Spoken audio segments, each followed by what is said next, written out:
museum crafting crew. This week's session, Up in the Air, is all about things that fly. So the first craft idea I'm going to show you today is how to make these beautiful swans or ducks. Of course, Abingdon being on the River Thames, we get the opportunity to walk by the river and see lots of river birds. And so we were inspired by that to come up with this idea. These are really elegant swans that you can do. So you can follow this lovely shape here up to the tail and the feathers. Swan upping is a tradition that's taken place on the River Thames for over 900 years. And what happens is the swan uppers collect and they count and check that the swans are okay and that the health is okay. And it's a tradition that's gone back for hundreds of years because, of course, the swans are owned by the Queen. Unfortunately, due to COVID this year, that was cancelled, but that should all happen again next July. So I'm going to show you now not how to make these gorgeous swans, but I thought just have a go at making a duck like this one. So I'm going to show you now how you can make these lovely 3D water birds. So obviously these are the swans and they do stand up. You can put something inside, like maybe a glue stick or a glass to make them stand up, or use them around a pen pot. And you can do them in various sizes, like this one. And this one's got a slightly different shaped beak as well. So really lovely. The one I'm going to show you how to make is the duck, like this one. So what you're going to need is some scissors, a pen and a pencil, some glue, some card and paper, and a ready-made stencil like this one, which is the duck shape. So obviously if you were doing this, the swan, you'd have this as white card, and I've chosen green for my duck. So you fold it in half, and then beforehand, which is, to be honest, the trickiest bit, is to make the duck. So obviously like that with the beak there. And I'm not particularly artistic, so I cheated a little bit when I made this. So to use the head for the duck, I drew around this candle holder here and then made the other shape around it because I couldn't quite get the head right, and then added the beak on at the end. So you could do that if you like. So once you've got your stencil, you've got your card folded in half like this. So you want the fold here to be the front of the swan or the duck. So that is going to line up on that edge there, at the bottom here and at the front there. And then you draw around that.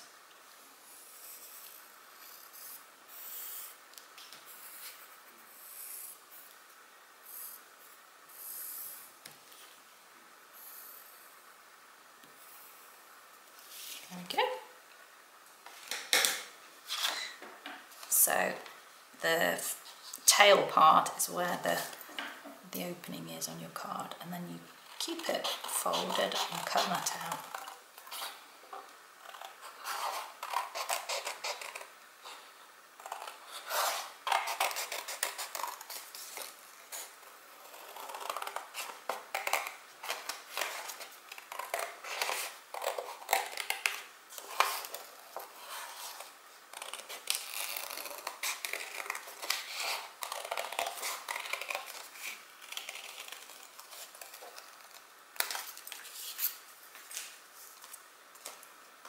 And just round the bit off at the front, and then up here for the head and the neck. There we go, so it would look like that. And then you open it out and then carefully glue some parts of it. So you want to glue the head here and the front, and then the tail part together, and then you're leaving the middle bit without any glue.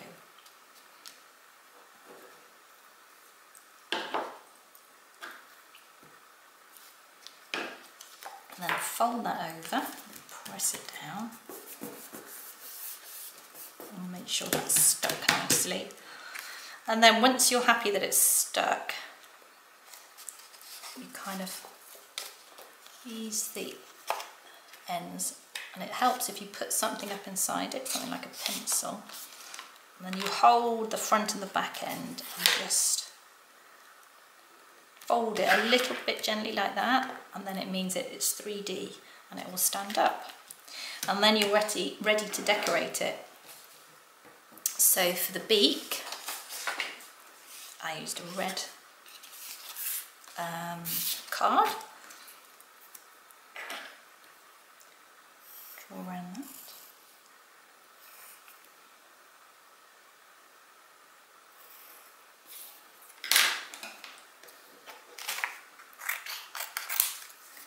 Obviously you want to make 2 of them.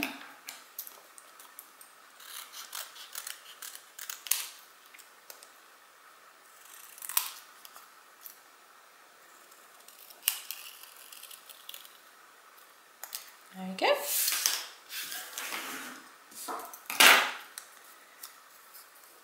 And then those, let's just double check, are going to stick one on one side and one on the opposite side like that.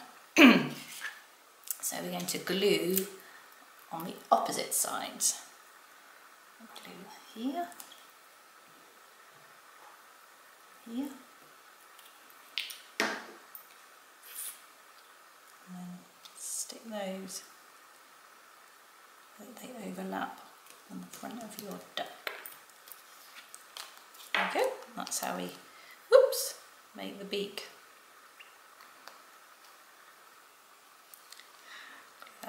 Going to need a bit more glue. There we go. And that's how you make the beak. So,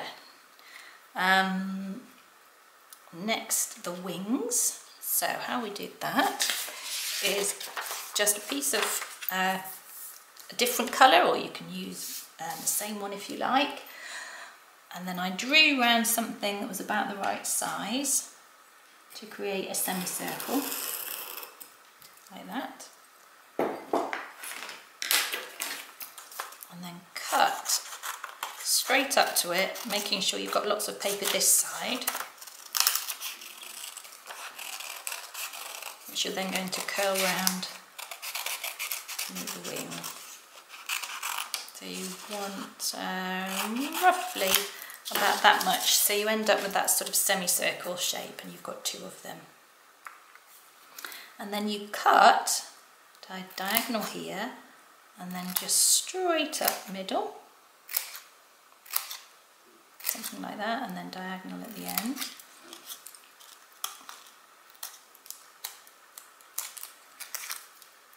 And then you can just cut sideways on these ones to create little V's.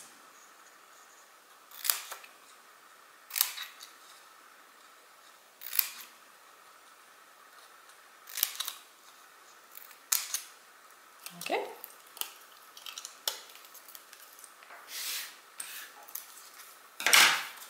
And of course then you've got 2 of them. And to make the feathers effect, what you do is take your pencil and just roll it around your pencil like that, so that it curls up like that for both of them.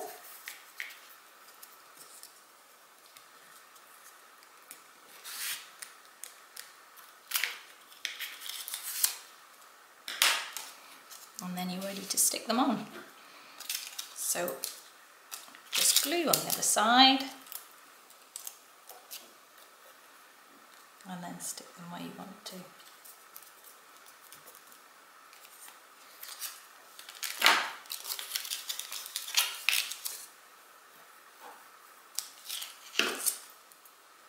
There we go.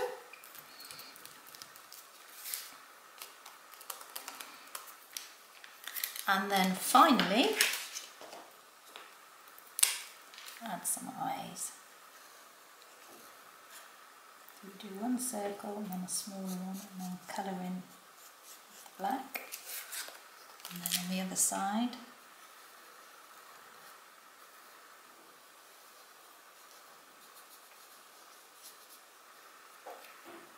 Go.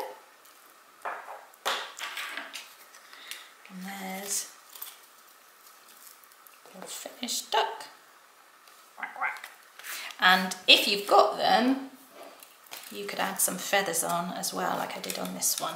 But that's entirely up to you, and you can put draw some feathers on if you like as well. And of course you could do these in any colours that you want to. So there we go, some lovely swans or ducks that you can have swimming around your house. So Abingdon Airfield was a really important RAF airbase, and biplanes were used before and during World War II to train new pilots. So our other idea is to make these gorgeous wooden models, biplane models, just out of lolly sticks, and I'll show you how to do that next. And if you check on the Abingdon Area Archaeological and Historical Society website, you can find out more information about Abingdon Airfield and photographs from the time of biplanes there, so do check those out as well. So these amazing looking wooden biplane models are really simple and fun to make, and you don't actually need much equipment to do it. So you need, first of all, a wooden peg. You could use a plastic one, but you might not be able to paint it and decorate it so easily. And it's one of these ones with a spring. And then you need some lolly sticks. So either the thin ones or the thick ones work equally well, whatever you can get hold of.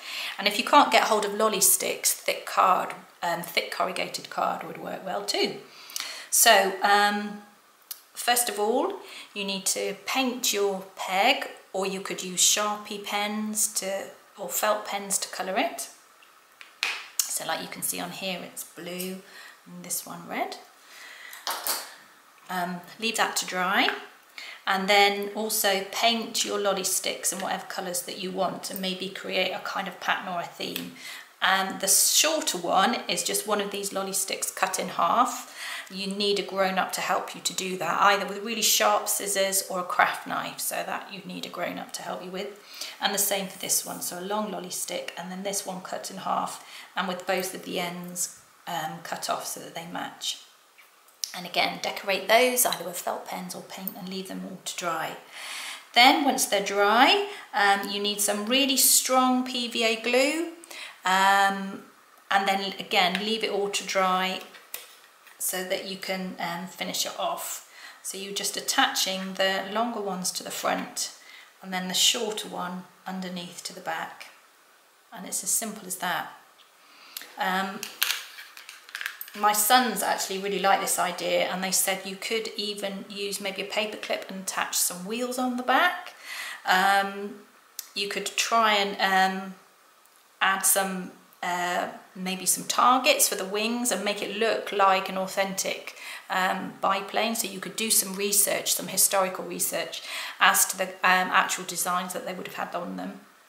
And you could even, if you've got them, put a Lego minifigure on, like this one here, to pretend that they're a wing walker. I don't know if you've been to any air shows, and they sometimes have these amazing athletes who do these wing walker routines on the top of biplanes. So they are really good fun, and we think they look really lovely once they're finished. The next thing I'm going to show you how to make are these fun helicopter spinners, and you can't really see on here because I haven't got enough room, but they really do spin and they really do work. So I'll show you how you can make those just out of a piece of paper and a paper clip. Okay, so to make the helicopter spinners, you need a piece of paper that's already cut out and is 7 centimetres across the short side and 17 along the long side. And then I'm going to show you how you measure that out. So the bold lines are where you're going to cut, and the dotted lines for folding. So we have the dotted line across here, which is 8 centimetres in, and then halfway across, so 3.5 centimetres in, have the bold line, and then we're going to cut 2 centimetres in here, 2 centimetres in here, and then fold along these edges here. And we'll put a picture of this up on the video so you can check the measurements again. Okay? And then you take your scissors, and so you're going to cut along the bold line. So cut there, along here, and along here. So you can see how it's beginning to look like this one. Like that. And then you're going to fold it. So you fold, if you turn it over, fold one of the spinners that way and one of them this way, so they're in the opposite direction, like that. And then these ones are going to, the other side, are going to fold in on themselves, again along those dotted lines, and just try and be careful with your folding. So you then fold those and those stay in. And then finally, you just do one last fold at the end, and that's where you kind of need to experiment with. You might need to change that a little bit to affect spin, and then you put your paper clip and slide that along the end. There you go, that's your basic shape, and then you can decorate that.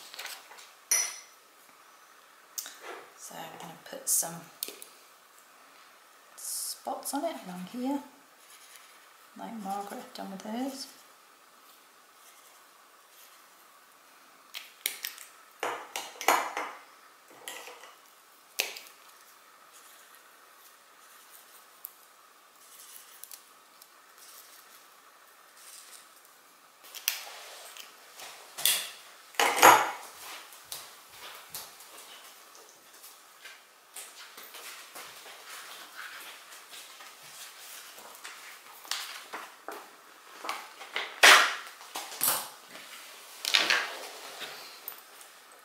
We've got some spots on,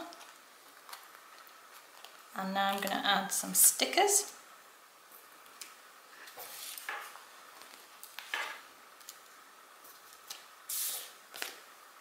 And there we go. Our spinner is ready to test. Let's have a go. Woo!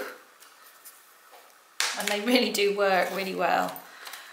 So see what you can do and have a go with making those, and you could experiment and make bigger ones and smaller ones, and yeah, see which ones work best and which materials work best too. Well, we really hope you've been enjoying our crafting sessions, and we hope you'll join us next time for Pets on Parade, where we'll be giving you ideas of how you can create your own perfect pet. And for this one, all you need is simple paper, pens and card. So we hope to see you next time, and until then, take care.